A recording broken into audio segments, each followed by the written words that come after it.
లక్ష YouTube channel ప్రేక్షకులకు నా నమస్కారాలు. తెలుగు సంవత్సరానికి ఉగాది శుభాకాంక్షలు ప్రజలందరికీ, ఆడియన్స్కి. అలాగే ఆడపడుచులు ఎంతో ఉత్సాహంగా, ఆడవారే కాకుండా పిల్లలు పెద్దలు అందరూ ఉత్సాహంగా జరుపుకునే పండగ, సాంప్రదాయంతో కూడిన పండగ మన ఉగాది తెలుగు సంవత్సరం పండగ. ఎందుకంటే అన్ని పంటలు పుష్కలంగా వచ్చి వ్యాపారాలు కూడా చక్కగా, పిల్లల స్కూళ్ళు కూడా ముగింపుకు వస్తాయి. అందుకోసం కుటుంబ సమేతంగా కూడా ఎంతో హ్యాపీగా ఉండే పండగ మన ఉగాది తెలుగు పండగ.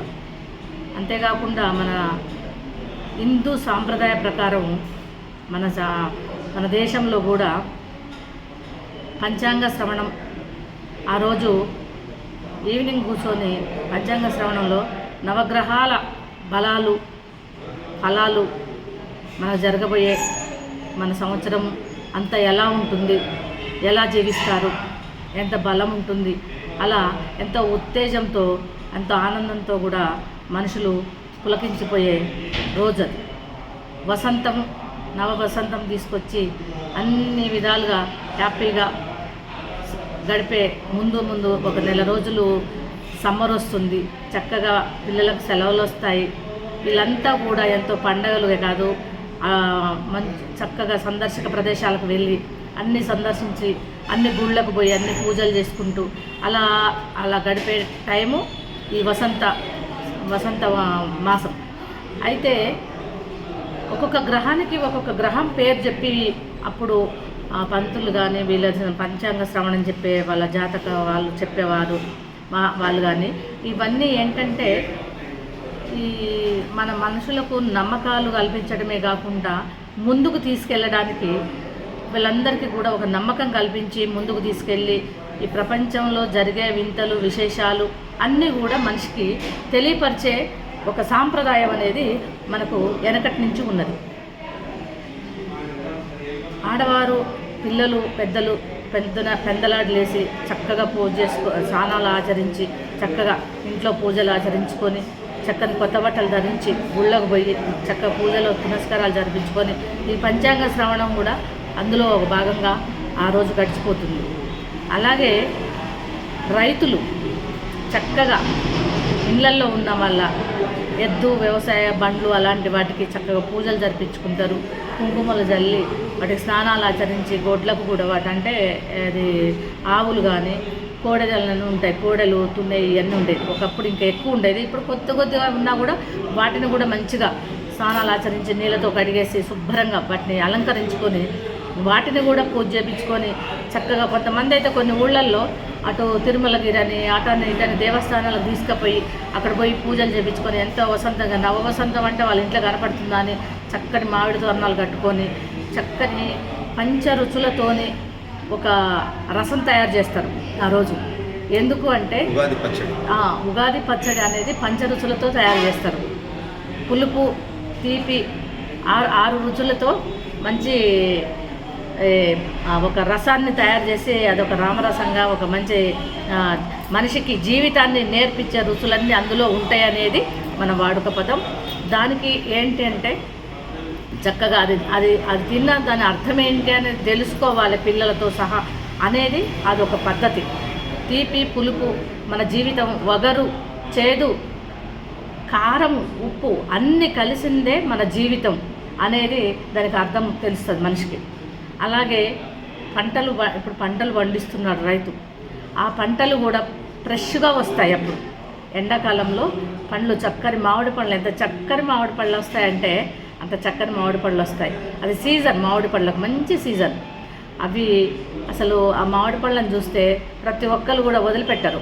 కానీ ఈ స్వామికి ముందుగా పెట్టి దేవుడికి పెట్టి పూజ చేసుకొని అవి అందరికీ ముత్తైదులు పూజ చేసుకొని అవి ముందుగా పంచుతారు. అందరికీ ముత్తైదులకు పంచితే ఏంటంటే చక్కని పండ్లను పంచితే చక్కని సంతానం కలుగుద్ది అనేది మన పెద్దలు సాంప్రదాయంలో పెద్దలు వెనకటి నుంచి ఇప్పటికి కూడా నమ్ముతారు. 100% మనం లేడీస్ కానీ జెంట్స్ కానీ ఎవరికైనా దానం చేసేటప్పుడు మనం మంచివే ఇవ్వాలి. మన కాడ లేకపోతే వదిలేయండి, ఉండి ఇస్తే మనం కొంచెం ఖరాబ్ అయింది మనం తిన్నా ఏం లేదు, కానీ అవతల వాడికి ఏది ఇచ్చిన దానము బట్టలే కానీ, పండ్లే కానీ, పువ్వులే కానీ మంచి ఫ్రెష్గా ఉన్నాయి ఇవ్వాలి. ఆహారం పెట్టినా మురిగిపోయిందో పాసిపోయిందో పెట్టకూడదు, మంచిగున్నదే పెట్టాలి. అదే మనం చేసుకున్న పుణ్యము అంటేనే అది. దానాలు పుణ్యాలు అనే వాటిలలో దానం కొద్దీ బిడ్డలు, పుణ్యం కొద్దీ పురుషుడు అనేవి లేడీస్కు సంబంధించి వస్తుంది. అలాంటి వాటిలలో ఇవి దానాలు, ఈ ధర్మాలు ఇవన్నీ కూడా ఈ శాస్త్రంలో తెలియపరుస్తుంటారు. ఇంకొకటి ఏంటంటే మనకు మొదటి నెల మన సంవత్సరం అంతా గడపాలి అనే ఒక సంవత్సరం ముందుకు నడుస్తుంది అంటే మన తెలుగు హిందూ ధర్మం ప్రకారం మనకు క్యాలెండర్ ఫస్ట్ నెల చైత్రమాసం వసంత ఋతువు. కాబట్టి చక్కని వాతావరణం, చక్కగా మధ్యాహ్నం ఎండలున్న ఈవినింగ్ పూట చల్లని గాలులతోని, చక్కటి మామిడి పండ్ల కాలంతో, అన్ని కొబ్బరి వండాలతో ఎంతో చక్కని వాతావరణం ఏర్పడుతుంది. పెళ్ళిళ్ళకు సీజన్, గృహప్రవేశాలకు సీజన్, అన్నిటికీ కూడా చక్కని వాతావరణం. అయితే మనం ఇవన్నీ వదిలిపెట్టి ఏదో రెడీమేడ్ కోసం ఆశపడి వాటికి అప్పటికప్పుడు దొరికే వాటి కోసం ఆరాటపడి అవి తెచ్చుకొని తిన్నా అవి ఆరోగ్యకరం కాదు. ఏ సీజన్కి ఆ సీజన్ తెచ్చుకొని తయారు చేసుకొని మన ఇంట్లో మనం తిని మన పిల్లలకు, మన పెద్దలకు, మన పక్కవారికి పంచితే దానికి ఒక ఫలితం ఉంటుంది, ఒక ఫలం ఉంటుంది. 100% ఇవి అందరం మనం నమ్మాలి. ఎందుకంటే మన పెద్దవాళ్ళు వెనకటి నుంచి కూడా ఇవి నమ్మి ఆచరించి ముందుకు తీసుకొచ్చిన ఆచారాలు. కాబట్టి ఇప్పుడు మనం అవి ముందుకు తీసుకుపోయి మన పిల్లలకు, మన పిల్లలకు కూడా నేర్పించి వాళ్ళకు ఇవన్నీ కూడా మన సాంప్రదాయాలు ఏంది, మన పద్ధతులు ఏంది, మన ఇళ్ళల్లో జరిగే విశేషాలు ఏంది, పండుగలంటే ఏంది, మనం ఏం చేయాలి, ఏ పండుగకి ఎలా నడుచుకోవాలి, మన పిల్లలు పెద్దలు తీసుకొచ్చుకున్న ఆడపిల్లలు కానీ, మన ఇంట్లో ఉన్న పిల్లల్ని కానీ, పక్కింటి వారిని కానీ మనం ఇవన్నీ కూడా పిల్లలకు నేర్పించుకోవాలి. నేర్పిస్తేనే ముందు తరాలు మనం చూసి మన పిల్లలు వాళ్ళ పిల్లలకు నేర్పించుకుంటారు. అందుకోసము పక్కన వారితో కానీ మన పిల్లలతో కానీ ఎల్లప్పుడూ సంతోషాలు పంచుకుంటూ పండగలంటేనే 10 మందిని కూడి ఒక్కాడగూడి పండుగలు జరుపుకుంటే చాలా హ్యాపీగా సంతోషంగా ఉంటాము. ఈ నెలలోనే, ఈ ఉగాదిలోనే మనం 10 రోజులకు మనకు శ్రీరామనవమి కూడా వస్తుంది. చక్కగా సీతారాముల కళ్యాణం చేస్తాం. ఆ రోజు కూడా ఆయనకు పానకం, వడపప్పు చక్కగా పెళ్ళిళ్ళలో ఏ బజార్న చూడు చక్కని పందిళ్ళు, చలవ పందిళ్ళు వేసి చక్కగా సీతారాముల కళ్యాణం వైభవంగా జరుపుతారు. ఎందుకు అంటే ఆయన కళ్యాణం జరిపితే మనకు నిత్య కళ్యాణంగా మన దేశం ఎప్పుడు విరాజిల్లుతుంది, హ్యాపీగా నవవసంతంతో సంతోషంగా ఉంటుంది. పిల్లలు, పాపలు, పెద్దలు అందరూ కూడా ఆయురారోగ్యాలతో హ్యాపీగా ఉంటారు. స్వామిని, ఆ సీతమ్మను, శ్రీరామచంద్రుని కొలిచి, ఆ ఆంజనేయ స్వామిని కొలిస్తే ఏ గ్రహాలు కూడా మన వైపు చూడకుండా, మన ఇంటి వైపు రాకుండా ఆ స్వామి, ఆ తల్లి, ఆ దేవుళ్ళు అందరూ కాపాడుతారని కూడా ఒక నమ్మకమే కాదు, అది 100% అలాగనే నడుస్తుంది. మనం కూడా అలాగే నమ్మాలి.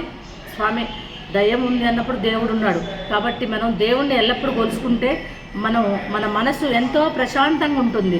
అదే దైవభక్తితో మన పిల్లలకు కూడా అలవాటు చేస్తే వాళ్ళు కూడా ప్రశాంతమైన వాతావరణంలో పెరుగుతారు. మీరు నమ్మినా నమ్మకపోయినా పిల్లలకు ప్రశాంతమైన వాతావరణం కల్పించిన వాళ్ళం అవుతాం. ఆ దృష్టితో ముందల పిల్లలు పెరిగితే కొన్ని చికాకులు, గొడవలకు పిల్లలు అలవాటు కాకుండా వాళ్ళు హ్యాపీగా పెరగగలుగుతారు. మంచి చక్కని వాతావరణంలో పెరుగుతారు.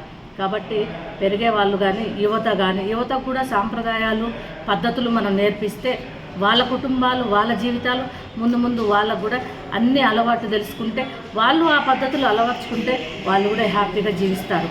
కాబట్టి పెద్దలు ఎవరైతే ఉంటారో ముందు పెద్దవాళ్ళందరూ మన పిల్లలకు పండుగల గురించి, మన విశిష్టత గురించి విశేషంగా వాళ్ళకు అన్నీ నేర్పించి, వాళ్ళ విద్యాబుద్ధులు ఎక్కడో ఉద్యోగాలలో ఎక్కడెక్కడో ఉన్నా కూడా ఆ టైంకి మన ఇంటికి వచ్చి స్వయంగా మన కుటుంబం, మన ఇల్లు, ఎక్కడో హోటల్స్ అవి కాదు, మన పద్ధతి ఏంది, మన ఇంటి దగ్గర చక్కని తోరణం కట్టుకొని, చక్కనిగా ఇల్లు ముగ్గులు వేసుకొని, రంగురంగుల ముగ్గులు వేసుకొని, చక్కని పూలు మాలలు అన్నీ అలంకరణ చేసుకొని, పూజలు చేసుకొని, చక్కని వాతావరణంలో మనం నడుచుకుంటే మన పిల్లలకు కూడా అదే వాతావరణం అలవర్చుకుంటుంది.